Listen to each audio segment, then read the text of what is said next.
Ask most people what they are afraid of, and they will say money or illness or losing someone. But underneath those, there is usually something quieter, the fear of not being needed. So you stay useful. You're the one who answers, the one who fixes it. You take the extra work, because being the person who can handle it is the only proof you have that you belong here. And somewhere along the way, resting started to feel like a risk. That feeling has a name, and it is about 2,300 years old. In the Zhuangzi, there is a phrase,無用之用, the usefulness of the useless. It is not a defense of laziness. It is a description of how things actually survive. It comes from the chapter called In the World of Men, and it arrives as a story. A master carpenter named Shi is traveling to the state of Qi. He passes a village shrine, and beside it stands an oak so enormous it could shade a herd of cattle. A crowd has gathered just to look at it. Shi does not stop. He does not even turn his head. His apprentice runs after him. "Since I picked up an axe and followed you," he says, "I have never seen timber like that. And you would not even look. Why?" And the carpenter answers, "Is scrap wood. Build a boat from it, the boat sinks. Make a coffin, it rots. Make tools, they break. Make doors, they use sap. Make pillars, and the worms come. It is good for nothing." That is exactly why it is this old. Now, let us take that apart, because every clause is doing work. First, scrap wood.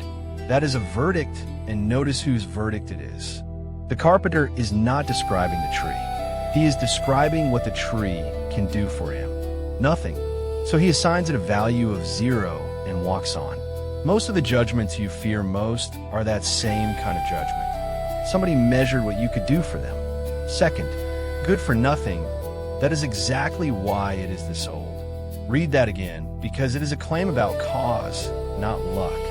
The tree is not old in spite of being worthless.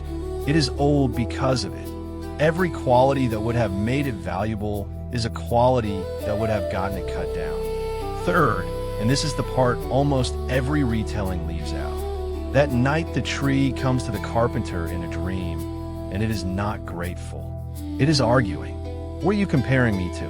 It says. "The useful trees? Look at what happens to them. The hawthorn, the pear, the orange, the pomelo. The moment their fruit ripens, they're stripped.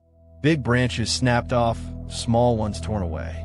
Their own ability is what tears them apart, so they never live out their years. Their own ability is what tears them apart, not their weakness, their ability."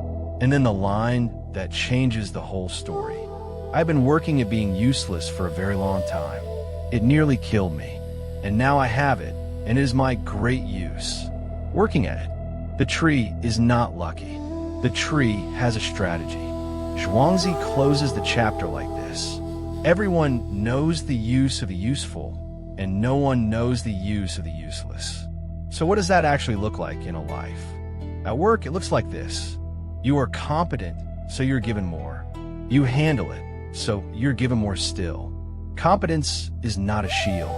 It is a magnet. The reward for carrying it is being handed the next one. With people, it is quieter. If you're the one who is always fine, nobody thinks to ask. You build a reputation for not needing anything, and it worked, and now it is a wall. With your body, it is simpler and harsher. You run it as an instrument. You spend it, and when it finally refuses, you treat the refusal as a betrayal, as though the terms were ever different. And underneath all of them sits the last one. If your worth is what you produce, then age is nothing but subtraction. Every year takes something off the ledger. That is the fear you were carrying at the beginning.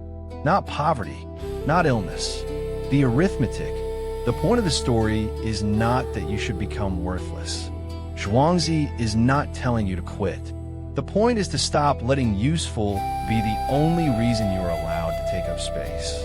Because the tree in that story is still standing. Not because it won anything, not because it was strong. It is standing because when the axes came through, nobody wanted it. And what the story offers you is not a life where nothing is ever taken. It is a life where you're no longer afraid of being passed over.